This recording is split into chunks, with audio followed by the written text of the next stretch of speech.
Hi friends, ఈ వీడియోలో మనం ఆర్మీ జీడీకి సంబంధించి ఎస్కే మీటర్లోని 50 ప్రాక్టీస్ సెట్ బుక్ ఉంటుంది. సో ఎస్కే మీటర్లో 50 ప్రాక్టీస్ సెట్ బుక్ ఉంటుంది. అందులో 4th పార్ట్ వచ్చేసి జనరల్ ఇంటెలిజెన్స్. సో ఈ జనరల్ ఇంటెలిజెన్స్ సంబంధించి 5 క్వశ్చన్లు అడుగుతూ ఉంటాడు, 10 మార్కులు. సో ఈ 10 మార్కులు సంపాదించడం అత్యంత ఈజీ. ఒక 5 టాపిక్ల నుంచి 6 టాపిక్లు ప్రిపేర్ అయితే నీ అకౌంట్లో ఆర్మీ జీడీ ఎగ్జామ్కి సంబంధించి కావచ్చు, ట్రేడ్మెన్ ఎగ్జామ్కి సంబంధించి కావచ్చు, 10 మార్కులు నీ అకౌంట్లో ఉంటాయి. వాటికి సంబంధించి సో మోడల్స్ కవర్ చేయడానికి నేను ఎస్కే మెటీరియల్ తీసుకున్నాను. సో దానిలో ఫస్ట్ 5 క్వశ్చన్స్ ఓకేనా. సో 50 ప్రాక్టీస్ సెట్స్ ఉన్నాయా, 50th పేపర్ ఉంది కదా, 50th పేపర్లో జనరల్ ఇంటెలిజెన్స్ అనే పార్ట్లో 4th పార్ట్ ఇది. Last 5 question 46, 47, 48, 49, 50. సో 50 అంటే మోడల్ పేపర్ 50లో లాస్ట్ 5 క్వశ్చన్స్ ఎక్స్ప్లెయిన్ చేస్తాను ఓకేనా. Right. So reasoning part general intelligence part అంటే right. Please be careful. 7, 18, 36 question mark, ఇక్కడ క్వశ్చన్ మార్క్ 93, 132. మీరు వీడియో పాజ్ చేయండి, పాజ్ చేసి మీరు ట్రై చేసి అవుతుందా కాదు. సో కాకపోతే ఏంటంటే సొల్యూషన్ ట్రై చేయండి. ఓకే, సొల్యూషన్ మీరు ఎక్స్ప్లెయిన్ సొల్యూషన్ చూసి నేర్చుకోండి ఓకేనా. రైట్. ఫస్ట్ మాత్రం వీడియోని పాజ్ చేసి ప్రయత్నం చేయండి. సో నెంబర్ సిరీస్ పర్ఫెక్ట్ కావాలంటే you should be perfect with addition, subtraction, multiplication, division. దాంతోపాటు స్క్వేర్స్ తెలిసి ఉండాలి మనకు, నియర్ టు స్క్వేర్స్, క్యూబ్స్ తెలిసి ఉండాలి మనకు, నియర్ టు క్యూబ్స్. సో ఇలా వీటన్నిటి మీద గ్రిప్ ఉన్నప్పుడు మాత్రం మనకు నెంబర్ సిరీస్లో నువ్వు ఏ ఎగ్జామ్ రాసినా కూడా 1 లేదా 2 క్వశ్చన్స్ వస్తాయి అంతే ఓకేనా. రైట్. సో ఎప్పుడు కానీ క్వశ్చన్ మార్క్ అనేది మధ్యలో ఉన్నప్పుడు కొంచెం ఛాలెంజింగ్ ఉంటుంది యాస్పిరెంట్కి. క్వశ్చన్ మార్క్ ఇటుకడకున్నా లేకపోతే ఇటుకడకున్నా కూడా ఈజీ, ఇటుకడకున్నా చాలా ఈజీ. సో ఇటుకడకున్నా అంటే కొంచెం ఈజీ. సో మధ్యలో ఉందంటే మనం కేర్ఫుల్గా ఉండాలి, క్రాస్ వెరిఫై చేసుకొని కండిషన్ సాటిస్ఫై అయితే మనం ముందట్టుకెళ్ళాలి. రైట్. సో ఫస్ట్ మనం చూసినాం కదా, డిఫరెన్స్ చూద్దాం. 7, 11, 18, 18, 36. ఇక్కడ ఏముందో తెలుసుకోవాల్సి ఉంటుంది. దాంతోపాటు ఇక్కడ గ్యాప్ వచ్చేసి 93, అంటే 100కు 7 తక్కువ, ఆ 7 ప్లస్ 32, 100కు 32 ఎక్కువ. సో కాబట్టి 39. So right. సో ఇప్పుడు విషయం ఏంటి అంటే 7, 11, 18, 36. సో ఇక్కడ క్వశ్చన్ మార్క్ ఉన్నది, ఆప్షన్స్ ఉన్నాయి. మళ్ళీ మనం ఇక్కడ కన్ఫర్మ్ అవుతుంది కాబట్టి మళ్ళీ ఒకసారి డిఫరెన్స్ చూద్దాం. 11 నుండి 7, 18, 11 నుండి 7, 18. సో ఒకసారి 18కి 7 కలిపి చూద్దాం. 18, 7 ఎంత ఫ్రెండ్స్? 25. 7 నుండి 11, 18, 18, 36, 36 నుండి 25, 61, 36 నుండి 25, 61. సో ఆప్షన్ అది ఉందా వెరిఫై చేసుకోవాలి. ఆప్షన్ అది ఉందా ఉంది. సో ఇది ఆన్సర్ అయ్యే ఛాన్స్ ఉంది, కన్ఫర్మ్ కావద్దు, ఆన్సర్ అయ్యే ఛాన్స్ ఉంది. సో ఏం చేయాలి అప్పుడు? మళ్ళీ ఒక 25కి 7 కలపాలి. 25 నుండి 7 ఎంత? 32. 61 నుండి 32 ఎంత? 93. మ్యాచ్ అయిందా? మ్యాచ్ అయింది. ఇప్పుడు కరెక్ట్ అన్నట్టు. సో 32 నుండి 7 ఎంత? 39. సో డిఫరెన్స్ లాజిక్ వచ్చేసి డిఫరెన్స్ ఆఫ్ డిఫరెన్స్ లాజిక్. ఆ డిఫరెన్స్ ఎంత? 7 ఉంది ఓకేనా. So please be careful. Question mark అనేది మిడిల్లో వచ్చినప్పుడు మనం కేర్ఫుల్ గా ఉండాలి ఓకేనా. Please note down. So next question 47th question, అంటే మన సెకండ్ క్వశ్చన్. సో క్వశ్చన్ ఏమన్నంటే, క్వశ్చన్ చాలా పెద్దగా ఉంటుంది కదా. ఏమన్నాడు? In the following question the first of 2 words have a common relationship. Choose one word out of the given 4 alternatives which will be replace the question mark having same relationship with the third as the given pair as అని అన్నాడు. చాలా పెద్ద 3-4 line ఉంది, మీకు ఇదంతా అవసరం లేదు.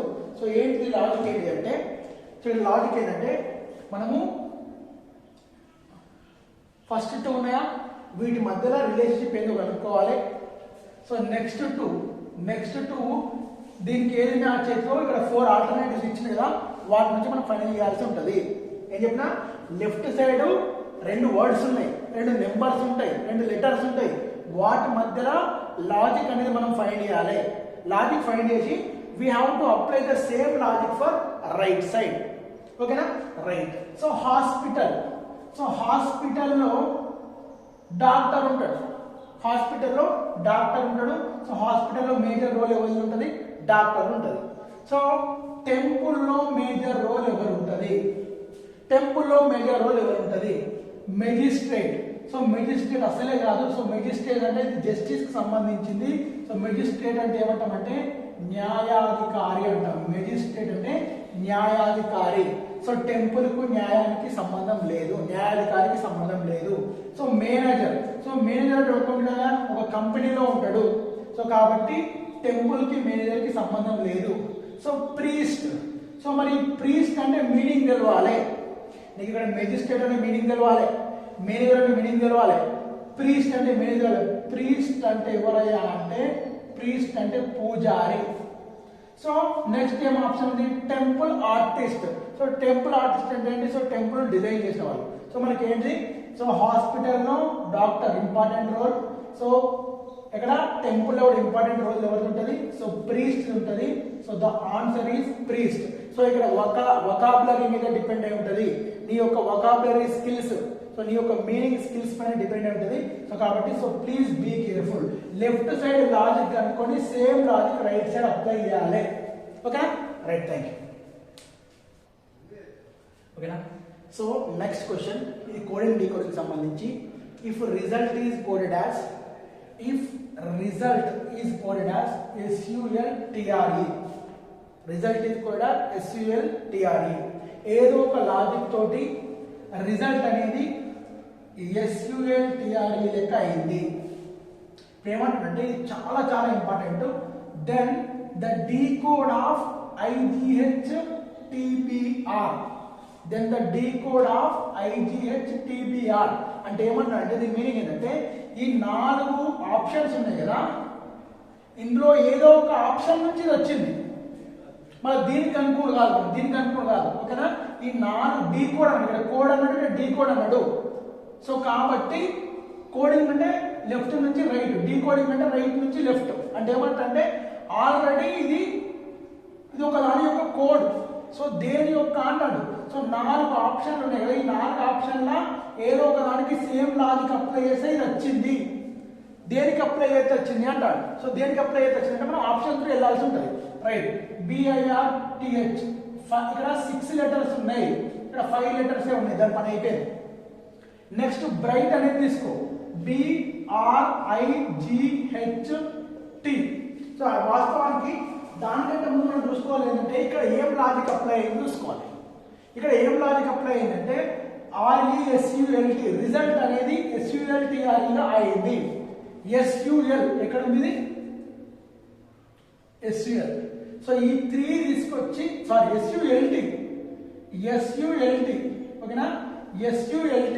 So last 4 ఏవైతే ఉన్నాయో లాస్ట్ 4 తీసుకొచ్చి ఫస్ట్ పెట్టిండు. SULT. దాంతో పాటు RE డైరెక్ట్ తీసుకొచ్చి ఇక్కడ పెట్టిండు. ఓకేనా. RE డైరెక్ట్ తీసుకొచ్చి అక్కడ పెట్టిండు. ఓకేనా. ఏమలా చెప్తున్నా, రిజల్ట్ లో లాస్ట్ 4 ఫస్ట్ 4 అయిపోయినాయి.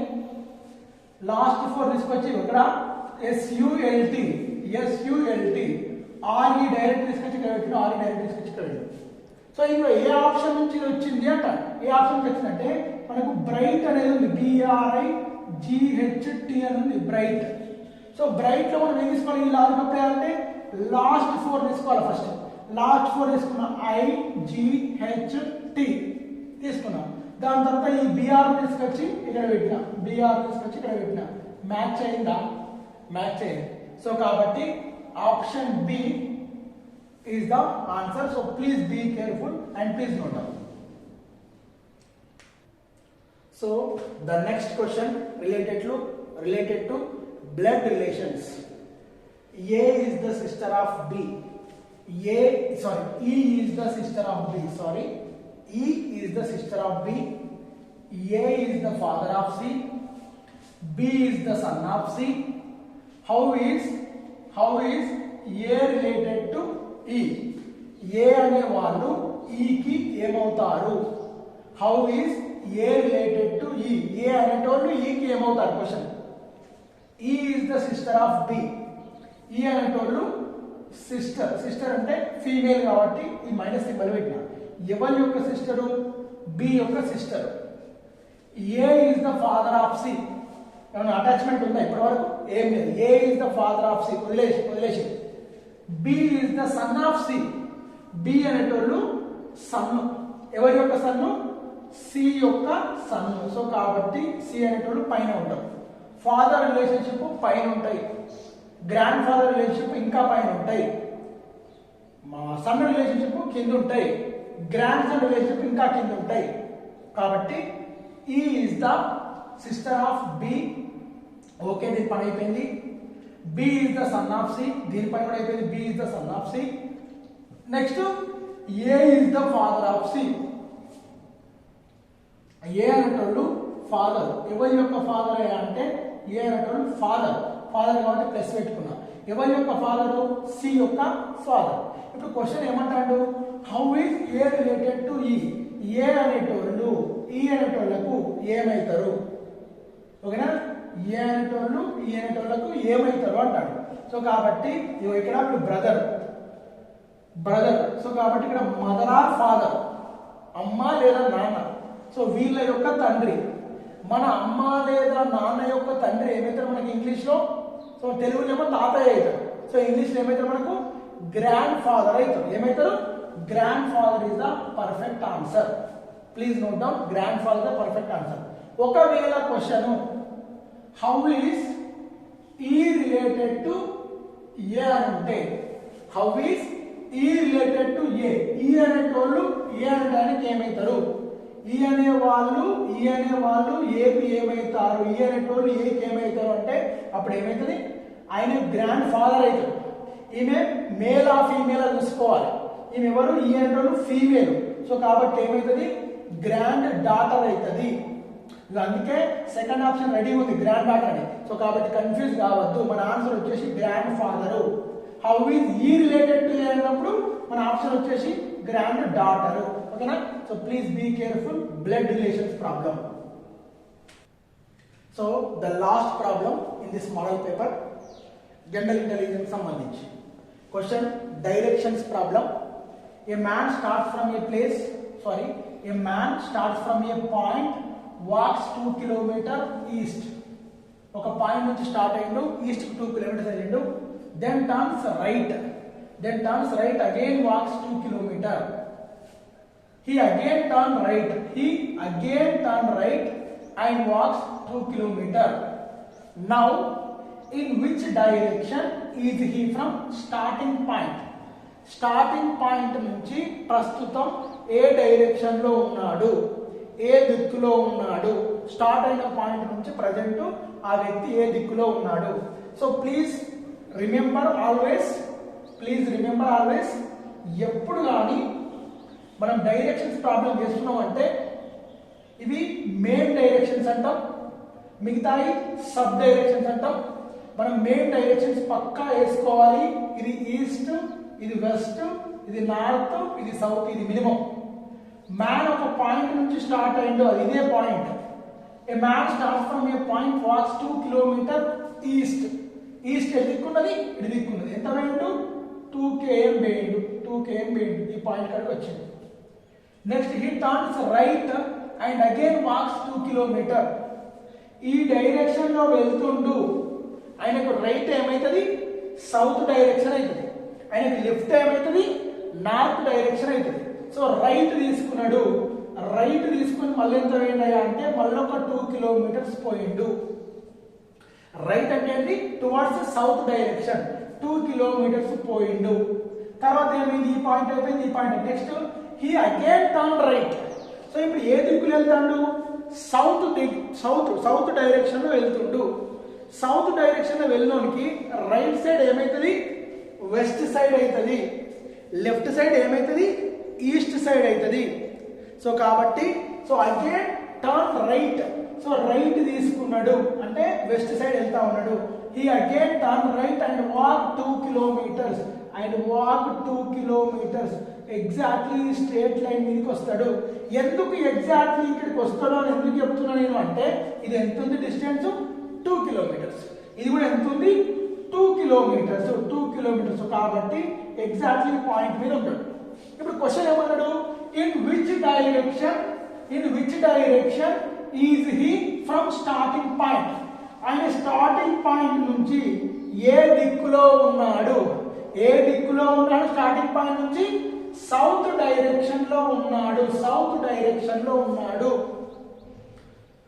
ఇది ఆన్సర్ అయిపోయింది. మళ్ళీ ఎక్స్ట్రా క్వశ్చన్ ఏంటంటే his starting point is which direction to him, so ఆయన స్టార్టింగ్ పాయింట్ అనేది ప్రస్తుత ప్లేస్ నుంచి ఏ డైరెక్షన్ లో ఉంది, నార్త్ డైరెక్షన్ లో ఉంది. సో కాబట్టి ఈ క్వశ్చన్ పార్ట్ అనేది చాలా చాలా important. You have to be careful. ఒక ఆన్సర్ నార్త్ అవుతుంది, ఒక ఆన్సర్ సౌత్ అవుతుంది. మనం పర్ఫెక్ట్ ఆన్సర్ ఏంటో తెలుసుకోవాలి. స్టార్టింగ్ పాయింట్ నుంచి ఏ దిక్కులో ఉండడా, ప్రస్తుతం నుంచి స్టార్టింగ్ పాయింట్ ఏ దిక్కులో ఉందా. సో కాబట్టి అక్కడ కేర్ఫుల్ గా ఉండాలి. సో ఫ్రెండ్స్, ఇది మోడల్ పేపర్ 50కి సంబంధించిన general intelligence part explanation. So ఎవరైతే ఆర్మీకి ప్రిపేర్ అవుతారో సో వాళ్ళకి ఎగ్జామ్ డేట్ డిక్లేర్ అయినట్టుంది January 13 నుంచి. సో వాళ్ళకి చాలా యూస్ఫుల్ కంటెంట్. సో దాంతో పాటు ఈ రీజనింగ్ కావచ్చు, అర్థమెటిక్ కావచ్చు, ఏ కాంపిటేటివ్ ఎగ్జామ్ ప్రిపేర్ అయినా కూడా 100% యూజ్ అవుతుంది. సో కాబట్టి please try to catch my point and please try to note down. Okay na? Thank you and all the very best for your next exams.